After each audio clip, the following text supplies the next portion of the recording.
Assalamualaikum warahmatullahi wabarakatuh. Apa kabar anak-anak saya sekalian? Hari ini kita akan membahas tuntas materi tentang struktur bumi dan gunung api. Silakan bersiap untuk pembelajarannya dan silakan simak video pembelajaran berikut ini.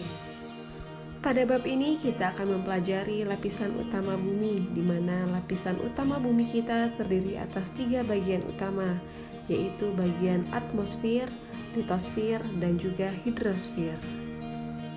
Atmosfer merupakan nama yang berasal dari bahasa Yunani yang terdiri atas 2 kata, yaitu atmos yang berarti uap dan spaira yang berarti lapisan, sehingga atmosfer merupakan lapisan uap yang menyelimuti bumi. Lapisan atmosfer ini terdiri dari 5 lapisan, yaitu troposfer, stratosfer, mesosfer, termosfer, dan juga eksosfer. Berikut merupakan gambaran lapisan atmosfer dan juga aktivitas yang berada di dalamnya. Dalam IPA tentang kebumian, tanah atau bebatuan yang ada di bumi disebut sebagai litosfer. Litosfer berasal dari bahasa Yunani, yakni litos yang berarti batuan dan spaira yang berarti lapisan. Dalam pengertian luas, litosfer diartikan sebagai seluruh bagian padatan bumi, termasuk intinya. Struktur padat bumi ini terdiri atas kerak bumi, mantel, dan inti bumi. Masing-masing struktur padat bumi tersebut dibedakan lagi menjadi bagiannya masing-masing. Kerak bumi ini dibedakan menjadi kerak benua dan kerak samudra. Yang membedakannya adalah kerak samudra berada di dalam lautan, sedangkan kerak benua berada di daratan. Dan juga inti bumi yang dibedakan menjadi 2, yakni inti luar yang berupa cairan pekat dan inti dalam yang bersifat pekat hampir menyerupai padatan.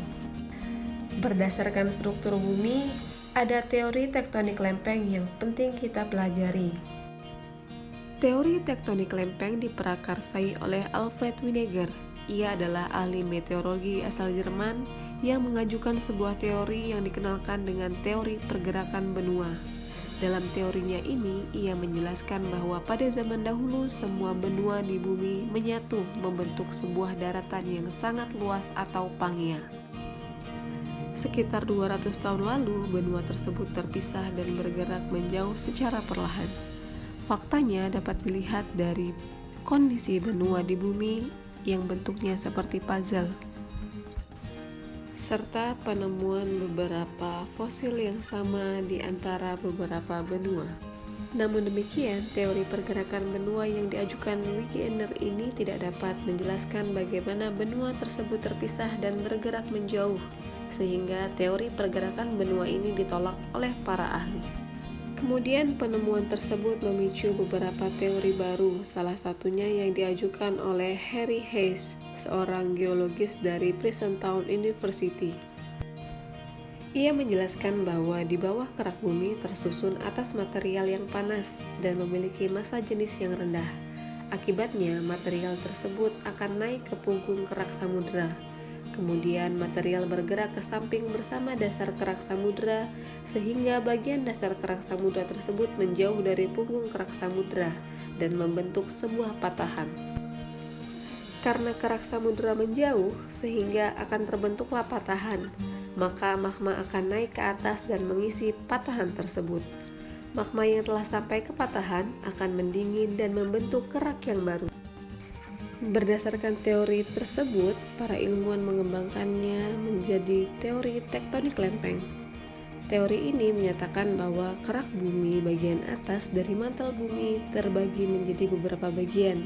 Nah, bagian-bagian inilah yang disebut sebagai lempeng. Lempeng bersifat plastis dan dapat bergerak di lapisan ini. Lempeng tersusun atas kerak dan bagian atas mantel bumi, seperti yang terlihat pada gambar. Berdasarkan teori tektonik lempeng, bagian luar bumi tersusun atas litosfer yang dingin dan kaku atau lempeng, serta tersusun atas astenosfer. Astenosfer bersifat plastis yang berada di bawah lempeng. Akibatnya, lempeng seolah-olah mengapung dan bergerak di atas astenosfer. Pergerakan lempeng tersebut mengakibatkan 3 jenis pergerakan lempeng tektonik, yaitu divergen, konvergen, dan transform. Divergen merupakan pergerakan kedua lempeng yang saling menjauh, sehingga nantinya akan membentuk jalur magmatik atau gunung api. Sedangkan konvergen merupakan pergerakan dua lempeng yang saling mendekat, sehingga akan terjadi tumbukan dan membentuk palung yang dalam. Dan transform merupakan pergerakan dua lempeng yang saling bergesekan, sehingga akan membentuk sesar. Penyebab pergerakan lempeng sama halnya seperti air mendidih. Ketika inti bumi kita memiliki suhu hingga 6000 derajat Celcius, ia akan memanaskan material mantel bumi di bagian bawah, sehingga massa jenis material tersebut berkurang. Akibatnya, material tersebut bergerak naik dari dasar ke permukaan mantel. Sesampainya di permukaan, material tersebut akan mengalami penurunan suhu, sehingga massa jenis material akan bertambah.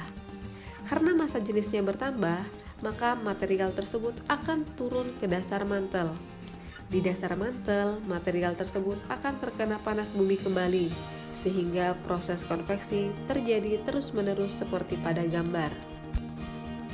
Berdasarkan hal ini, kita dapat mengetahui bahwa bumi merupakan planet yang dinamis, dengan bagian inti yang panas.